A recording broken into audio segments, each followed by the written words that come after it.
Graça y paz, hermanos. Buenos días a todos.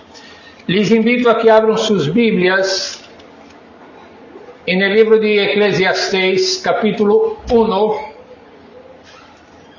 Vamos a leer a partir del versículo de número 12 hasta el capítulo 2, versículo 11. Eclesiastés capítulo 1, a partir del versículo 12 hasta el capítulo 2, versículo 11. Yo voy a leer para ustedes. Yo, el predicador, fui rey sobre Israel en Jerusalén y di mi corazón a inquirir y a buscar con sabiduría sobre todo lo que se hace debajo del cielo. Este penoso trabajo dio Dios a los hijos de los hombres para que se ocupen en él. Miré todas las obras que se hacen debajo del sol, y he aquí, todo ello es vanidad y aflicción de espíritu. Lo torcido no se puede enderezar, y lo incompleto no puede contarse. Hablé yo en mi corazón diciendo: he aquí, yo me he engrandecido y he crecido en sabiduría sobre todos los que fueron antes de mí en Jerusalén. Y mi corazón ha percibido mucha sabiduría y ciencia, y dediqué mi corazón a conocer la sabiduría, y también a entender las locuras y los desvaríos.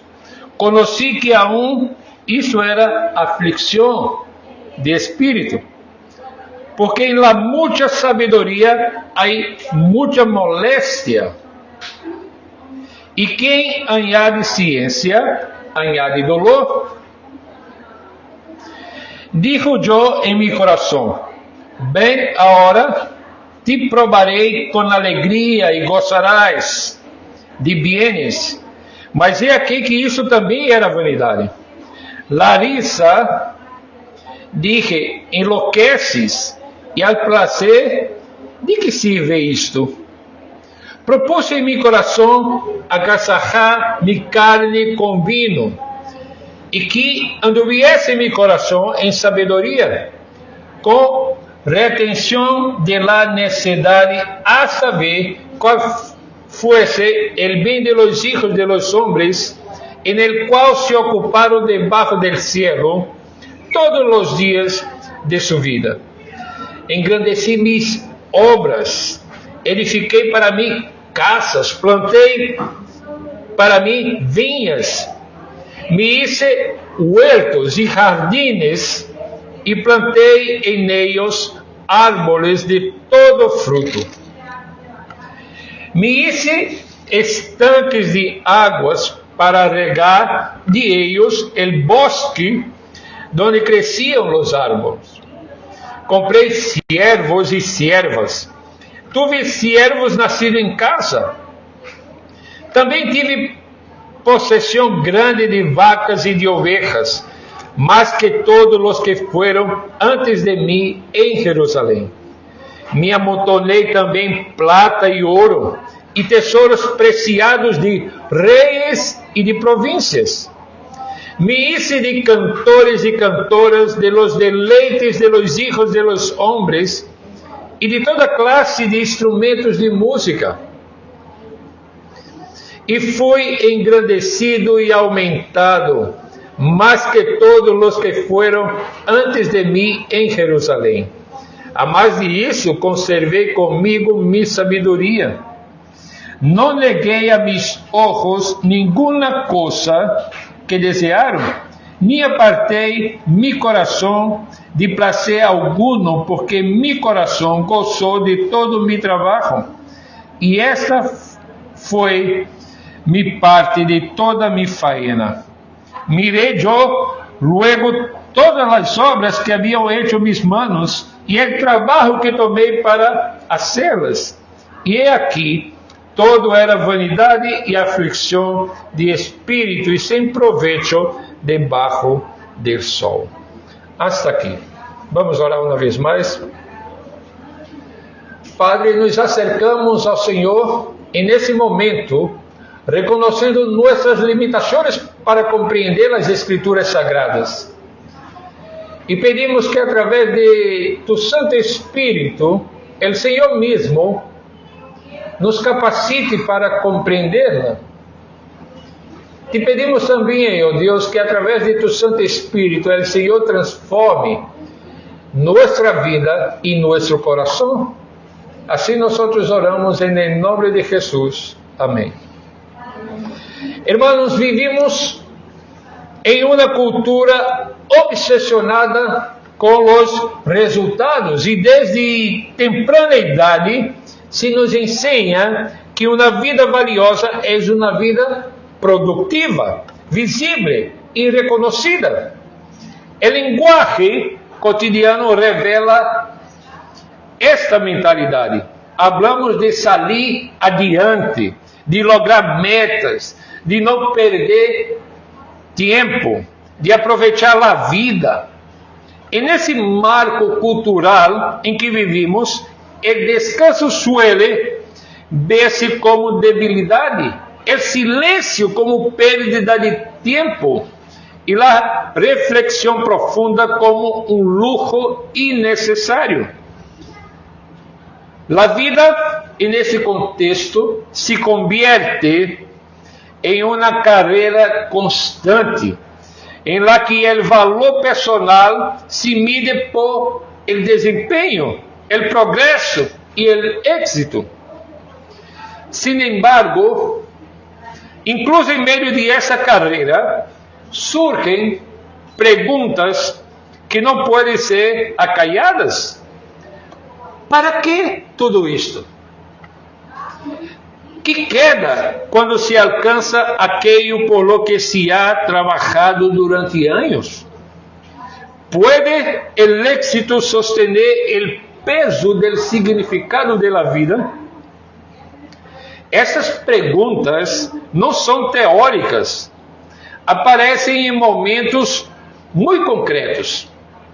Ao final de um projeto, depois de um ascenso, quando se alcança a meta largamente desejada e aún assim o coração não descansa. O livro de Eclesiastes entra precisamente nesse espaço. Não é um livro optimista no sentido superficial do término, pero sí é profundamente honesto. Deus, em sua graça, permite que escutemos a voz de um homem a que chegou tão lejos como humanamente era possível. O predicador Salomão, o autor do livro de Eclesiastes, não habla desde a frustração del que não logrou nada, sino desde a experiência del que lo tuvo todo. Su reflexión no nace de la envidia ni del resentimiento, pero sí de la evaluación sobria de una vida llena de logros. Eclesiastes não foi escrito para deprimir-nos, sino para despertar-nos. Su propósito não é roubar-nos o gozo, sino desenmascarar os falsos fundamentos sobre os quais tentamos construí-lo. E neste passagem que acabo de ler, Salomão nos apresenta uma espécie de experimento autobiográfico. Ele se convierte en el caso de estudio. Examina a sabedoria, o prazer e o éxito não como meras ideias, sino como caminhos recorridos hasta el final. E sua conclusão é contundente. Nada disso, por si solo, pode dar sentido duradouro à vida debaixo do sol. Esse texto, irmãos, nos confronta porque toca o coração de nossas aspirações modernas e, ao mesmo tempo, nos prepara para mirar mais allá. Porque quando a Escritura desnuda a vanidade de lo criado, não lo hace para deixar-nos en el vacío, sino para conduzir-nos a la plenitud que solo se encontra delante de Deus.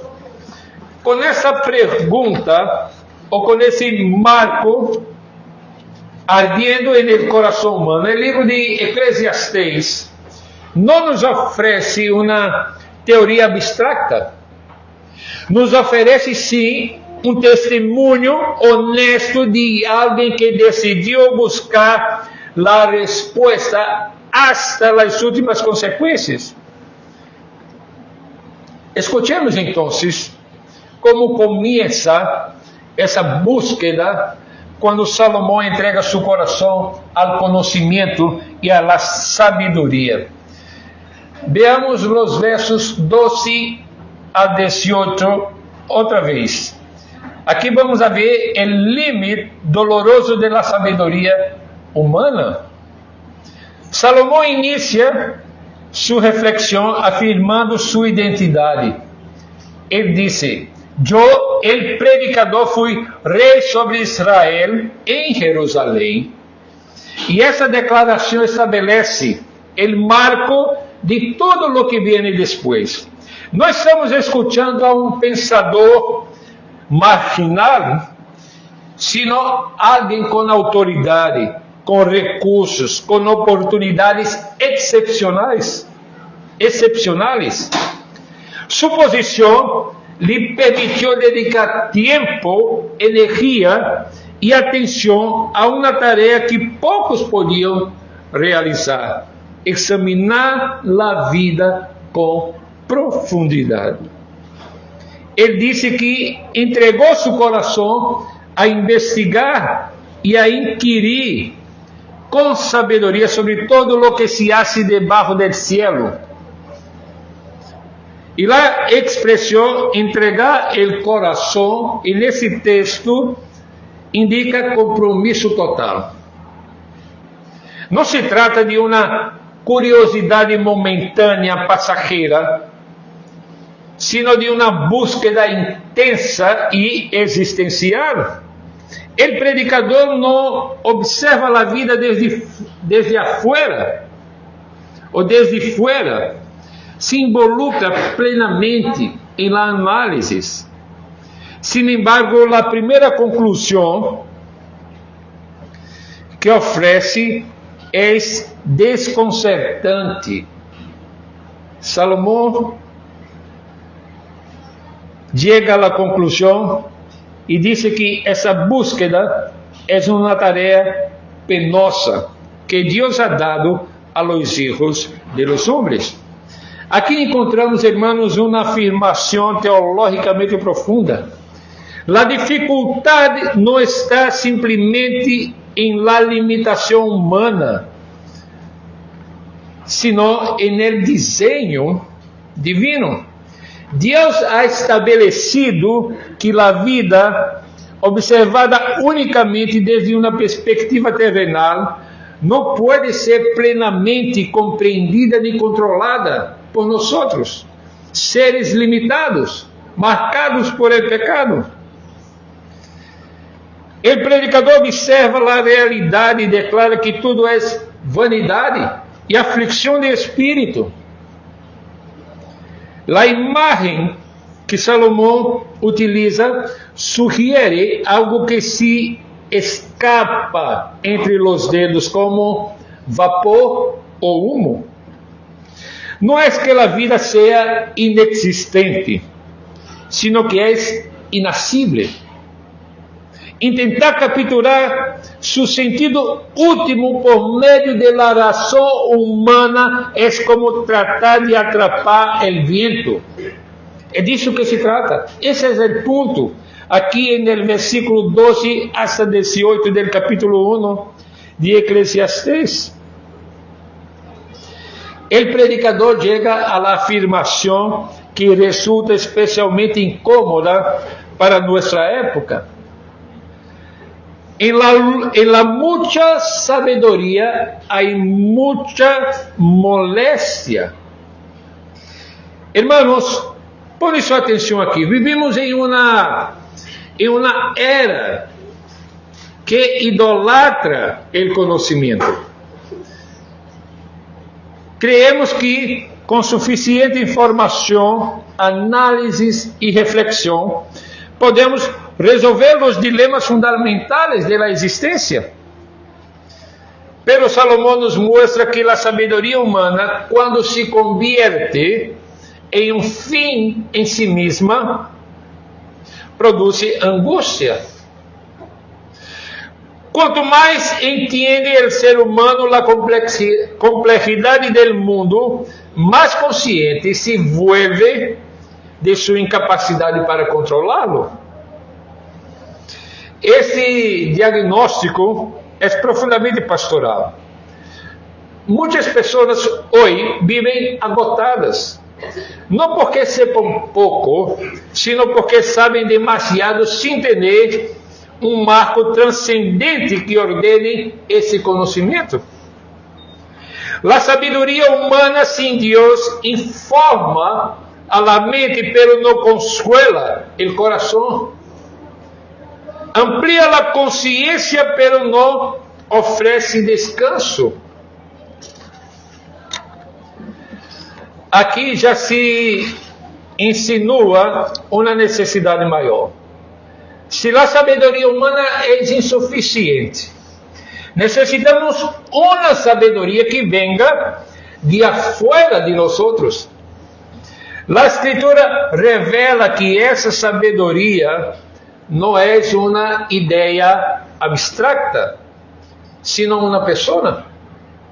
Cristo é apresentado no Novo Testamento como a sabedoria de Deus, donde a razão humana chega a seu limite. Deus mesmo entra em la história para revelar-se e redimir. Pero ao descobrir que a sabedoria humana, por brilhante que seja, não pode enderezar o torcido, nem llenar o vazio del alma, Salomão não se detiene. Se o conhecimento não bastou, quizá, pensa ele, a alegria e o prazer podem oferecer o que a razão não pudo dar. Então, passamos agora ao ponto 2, onde vamos a ver o prazer como escape e sua inevitável vazio. Capítulo 2 de Eclesiastes, versículos de 1 a 3. Dije yo en mi corazón, ven ahora te probaré con alegría y gozarás de bienes. Mas he aqui, isso também era vanidade.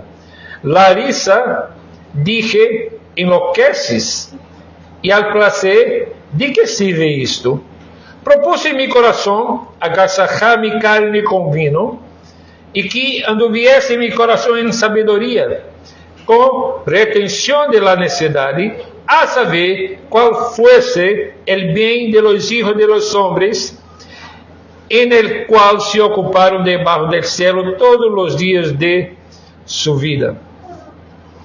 Al reconocer que la sabedoria no le proporcionó descanso, el predicador decide probar otro camino. Si entender la vida no dá sentido, talvez desfrutar lo haga. Se diz a si mesmo, bem, agora te provarei com alegria. Esta transição que o autor hace no texto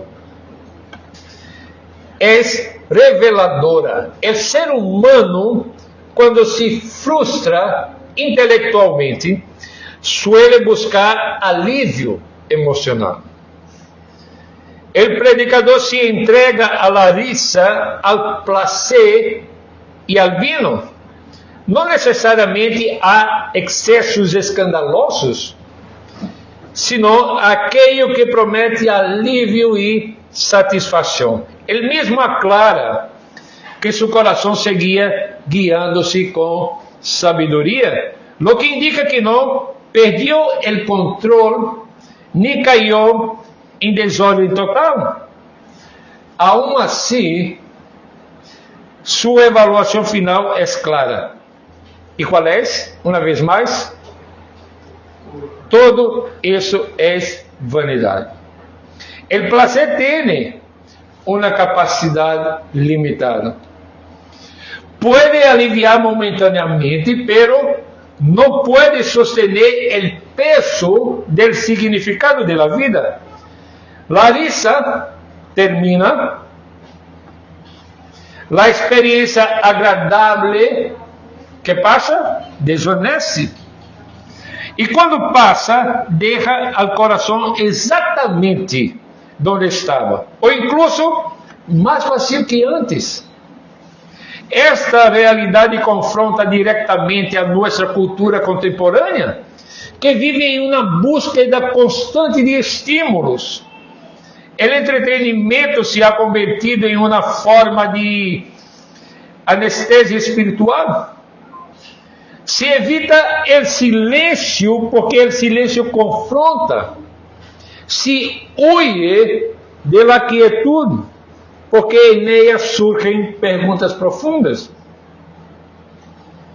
Salomón nos muestra aquí que el problema no es el disfrute en sí, sino el lugar que le damos. Cuando el placer se convierte en el centro de vida, fracasa inevitablemente. Dios creó el placer, el gozo, no para que sea nuestro Dios, sino para que sea un don recibido con gratitud. Y desde una perspectiva bíblica más amplia, hermanos, entendemos que el gozo verdadero no se encuentra en la evasión de la realidad, sino de la reconciliación con Dios. El placer sin comunión con el Creador se vuelve superficial y frágil. Solo cuando el corazón está en paz con Dios, el gozo puede ser profundo y puede ser duradero. Sin embargo, cuando la risa se apaga y la alegría se disuelve, el corazón humano busca otro refugio. Si ni la sabiduría ni el placer dieron sentido a la vida, tal vez, resona el predicador, lo darán las grandes obras, el trabajo intenso, la acumulación de logros visibles. Aí avançamos para o ponto 3, o éxito, as obras e a ilusão de permanência. Capítulo 2, versículos 4 a 11. Engrandeci mis obras, edifiquei para mim casas, plantei para mim vinhas, me hice huertos e jardines, e plantei em ellos árboles de todo fruto. Me hice estanques de aguas para regar de ellos el bosque donde crecían los árboles. Comprei siervos e siervas. Tuve siervos nascidos em casa. Também tuve possessão grande de vacas e de ovejas. Mas que todos os que fueron antes de mim em Jerusalém. Me amontonei também plata e ouro e tesouros preciados de reis e de províncias. Me hice de cantores e cantoras, de los deleites de los hijos de los hombres, e de toda classe de instrumentos de música. E fui engrandecido e aumentado mais que todos os que foram antes de mim em Jerusalém. A mais de isso, conservei comigo minha sabedoria. Não neguei a mis ojos nenhuma coisa que desejaram, nem apartei meu coração de placer alguno, porque meu coração gostou de todo meu trabalho. E essa foi minha parte de toda minha faena. Mirei eu luego todas as obras que haviam hecho mis manos, e o trabalho que tomei para hacê-las. E é aqui, todo era vanidade e aflição de espírito, e sem proveito debaixo del sol. No satisfecho com a sabedoria nem com o placer, Salomão se entrega ao terceiro grande projeto humano, o êxito. Construir casas, plantar vinhas, desenha jardines, acumula riquezas, organiza seu reino com excelência e beleza. O texto aqui que acabamos de ler apresenta uma lista impressionante de logros. Não há improvisação, há planificação, há esforço e resultados visíveis. Salomão não nega que seu coração se alegrou em seu trabalho. Reconhece que houve satisfação momentânea. Sin embargo, hermanos, quando se detém a evaluar todo o que havia hecho, sua conclusão é devastadora. Todo era vanidade e aflição de espírito, sem proveito debaixo do sol. Aqui o texto golpeia diretamente o coração da mentalidade moderna. Vivimos convencidos de que o próximo logro trará descanso. Pensamos que quando alcancemos certa estabilidade, certo reconhecimento ou certo nível de comodidade, finalmente podemos relajar-nos. Pero el éxito tiene una dinámica engañosa. Siempre exige más.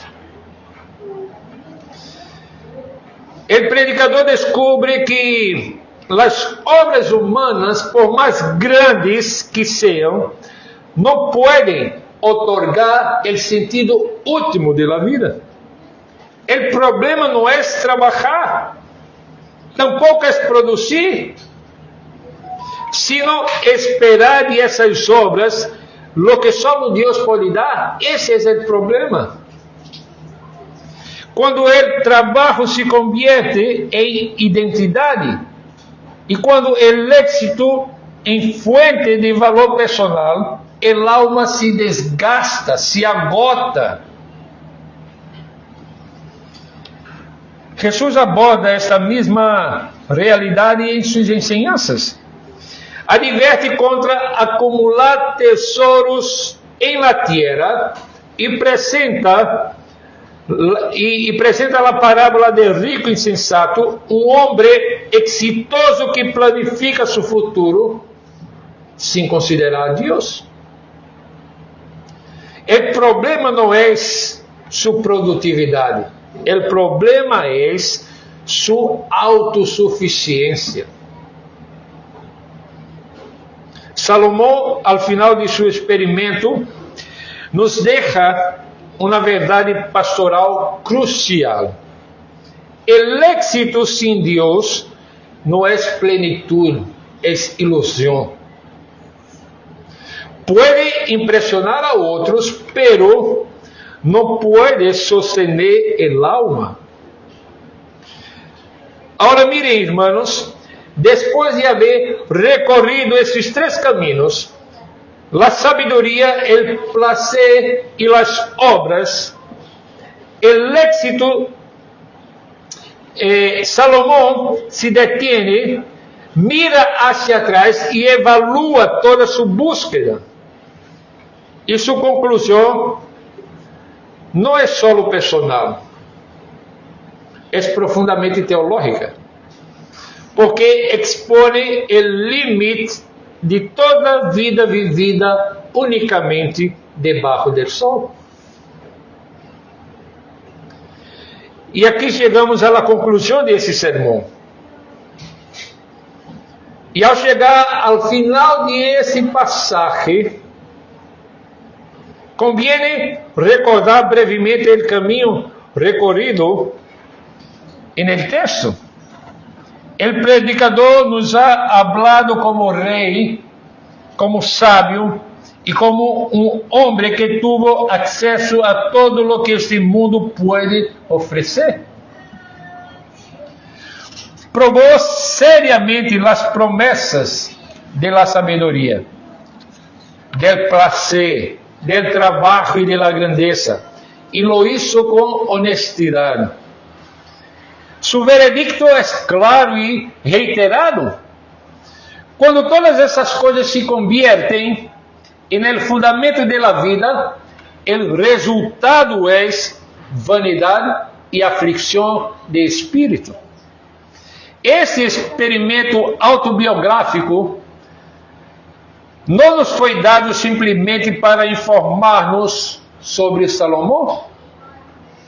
Deus permitiu que esse rei caminhara hasta o limite das expectativas humanas, para que sua experiência se convertera em uma advertência pedagógica para nós, para seu povo. Antes de que repitamos o mesmo erro, a Escritura nos mostra com claridade aonde conduz uma vida que busca plenitude em lo criado. Sin embargo, la revelação não se detém aí. À la luz de toda a Escritura, entendemos que esse texto não só nos deixa frente ao vazio, à la vanidade, sino que nos prepara para mirar hacia allá. Donde Salomão falhou, Cristo triunfou.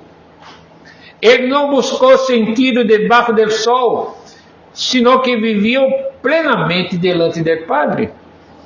Cristo é a sabedoria encarnada e o verdadeiro Rei, o único que viene, o único em quem a vida encontra sentido duradeiro.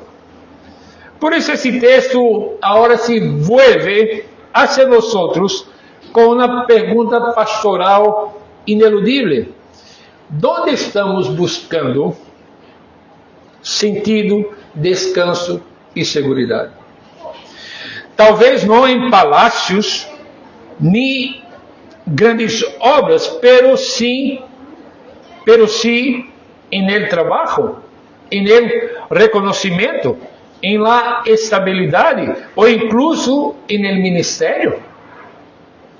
Eclesiastes nos recuerda que é possível vivir ocupados, produtivos e exitosos e aún assim vazios delante de Deus. O Senhor usa esse passagem para desenmascarar a ilusão de que algo criado pode carregar o peso de nossa esperança. Pero o mensaje de Eclesiastes não nos chama a huir de la vida, ni a despreciar os dones de Deus. Ao contrário, nos ensina a ordená-los corretamente. Quando os dones se conviertem em deuses, nos escravizam. Quando Deus ocupa o centro, esses mesmos dones podem ser recebidos com gratidão. O problema não está em el trabalho ni en el placer legítimo, sino em exigir-lhes lo que nunca foram criados para dar. Finalmente, hermanos, esse texto nos chama a uma forma distinta de viver a vida que Deus nos dá. Não uma vida cerrada debaixo do sol, sino una vida vivida conscientemente delante del Padre. Cristo no solo nos muestra el camino, Él es el camino. Unidos a Cristo, nosotros aprendemos que el sentido no se construye, se reside. Que la plenitud no se alcanza por acumulación, sino por comunión con Dios. Por eso, hermanos, no busquemos lo eterno en lo pasajero, ni carguemos a la creación con un peso que solo Dios puede sostener. Escuchemos la advertencia de Salomón en el texto que leemos. Abracemos la sabiduría que viene de lo alto y vivamos delante del Padre confiando en Cristo. Ahí, y solo ahí, la vida encuentra el sentido que jamás podrá producir por sí misma. Vamos a orar. Padre, te damos gracias por este texto que has inspirado a Salomón. Ahora te pedimos que nos ayude a aplicar las Sagradas Escrituras en nuestra vida. Ayúdanos a ordenar nuestros afectos, nuestros deseos.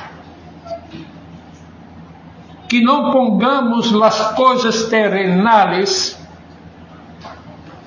como el blanco, como el fin en sí mismo, pero que seamos capazes de someter todas as coisas a Deus, nosso Criador,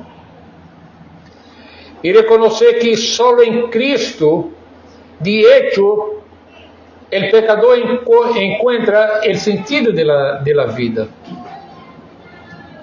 Ayúdanos, oh Dios, a ver la vanidad de la vida sin Cristo, para que podamos valorar su sacrificio y su gracia hacia nosotros. Ajuda-nos, ó Deus, a viver de acordo com o que acabamos de ler e de refletir. Em nome de Jesus. Amém. Hermanos, pongamos